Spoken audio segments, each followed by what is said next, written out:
Hai semua, selamat datang di channel Baca Saham. Pada video ini, kita akan membahas satu saham baru yang dimiliki oleh Lo Keng Hong dengan kenaikan harga 50% hanya dalam 6 bulan. Rekor labanya terbesar dan PBV-nya tentu saja di bawah 1 kali. Saham apakah itu? Tapi seperti biasa, semua pembahasan ini bukan rekomendasi dan hanya informasi. Ingat, kerugian kamu tanggung sendiri ya. Saat ini kita akan membahas saham NISP atau PT Bank OCBC NISP. Teman-teman bisa baca di sini bahwa perusahaan ini merupakan bank yang paling lama berdiri di Singapura, yaitu tahun 1932. Dan OCBC Bank merupakan grup jasa keuangan terbesar kedua di Asia Tenggara berdasarkan aset. Nah, ini merupakan informasi umum dari perusahaan. OCBC merupakan bank terbesar ke-9 dari sisi total aset. Mereka mempunyai 200 kantor di seluruh Indonesia, memiliki 5.800 karyawan, punya persentase dana murah sekitar 54%, NPL bersihnya hanya 1%, punya jumlah aset 238 triliun, jumlah kredit bruto 137 triliun, dan lain sebagainya. Sekarang kita lihat untuk kinerja harga saham perusahaan dalam 2 tahun terakhir ini. Bisa teman-teman lihat di sini di tahun 2022 harga tertingginya adalah 795 dan harga tertinggi di tahun 2021 adalah 915 yang lebih tinggi dibandingkan harga tertinggi tahun 2022. Sedangkan untuk harga terendah di tahun 2022 adalah 600 yang harga tersebut jauh lebih rendah dibandingkan harga terendah tahun 2021. Kesimpulannya, kinerja saham di tahun 2022 mengalami penurunan jika dibandingkan dengan tahun 2021. Nah, ini merupakan fokus yang akan dihadapi oleh perusahaan di tahun 2023, yang mana mereka akan terus mempertajam kebijakan penyaluran kredit dengan menjaga aspek ekonomi, sosial, dan lingkungan secara berkesinambungan. Bank memastikan keuangan berkelanjutan menjadi bagian dari bisnis sesuai dengan visi mereka. Dan bank telah menyusun strategi pencapaian target atau sasaran di dalam rencana aksi keuangan berkelanjutan. Kita lihat saja kinerja perusahaan ini di tahun 2023. Apakah bisa lebih baik dibandingkan tahun 2022 atau tidak?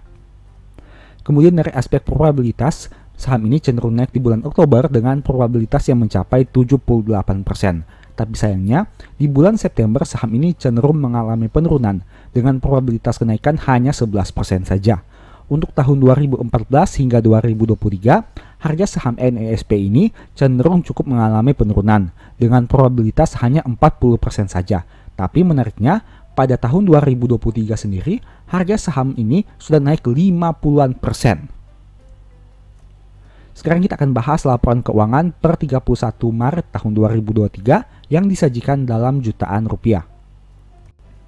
Pertama dari jumlah aset yang mencapai 239 triliun yang mana mengalami peningkatan dibandingkan tahun 2022 dan mayoritas tentu saja berasal dari penyaluran pinjaman sebanyak 129 triliun rupiah. Tapi angka ini mengalami penurunan jika dibandingkan dengan tahun sebelumnya. Nah, sebagai catatan, cadangan kerugian penurunan nilainya mengalami sedikit peningkatan dari 7,3 menjadi 7,6 triliun di tahun 2023. Jika teman-teman melihat untuk kolektabilitas perusahaan ini, mayoritas pinjaman berada pada komponen lancar sebanyak 130 triliun rupiah untuk tahun 2023 dan angka ini jauh lebih tinggi dibandingkan tahun 2022.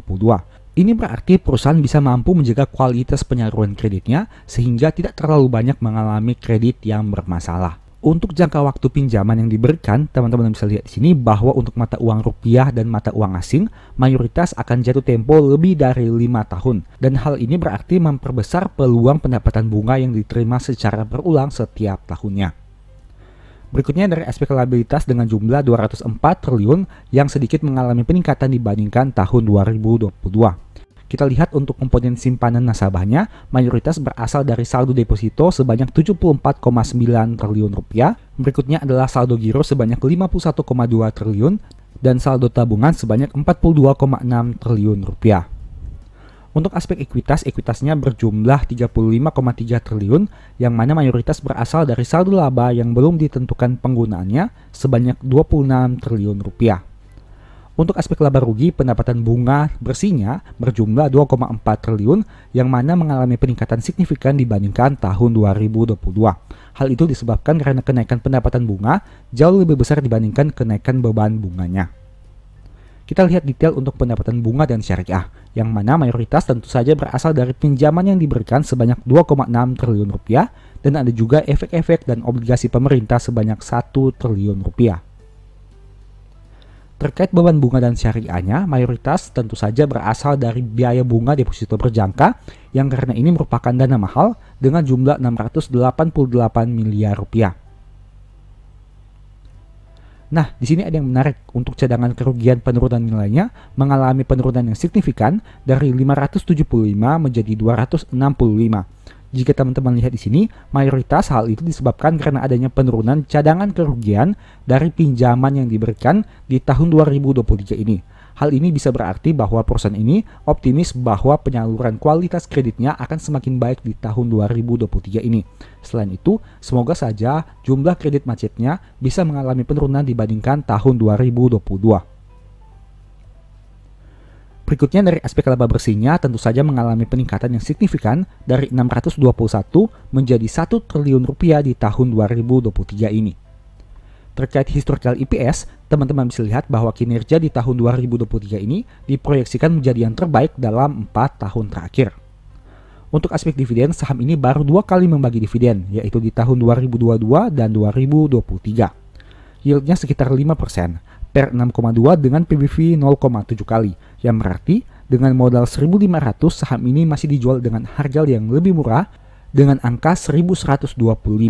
NPM 24% dengan ROE 11%, angka profitabilitas yang memuaskan.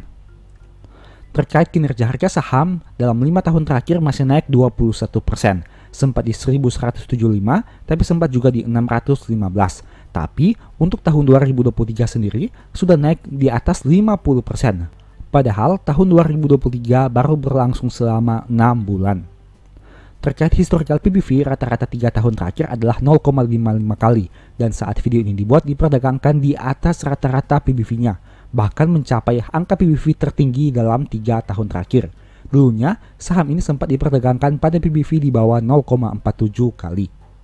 Itu merupakan pembahasan singkat dari saham NISP. Selalu ingat bahwa video ini bukan rekomendasi dan hanya edukasi. Segala risiko kerugian menjadi tanggung jawab kamu sendiri. Sebagai informasi, berikut ini beberapa list ebook baca saham. Yang pertama adalah strategi nabung saham. Yang kedua adalah the stock market. Yang ketiga adalah cara cepat analisa laporan keuangan. Untuk detailnya, silakan teman-teman baca pada tampilan berikut ini. Apabila tertarik melakukan pembelian ebook baca saham, silakan chat saja pada nomor WA yang tercantum. Oke, sekian video ini, semoga bermanfaat. Thank you.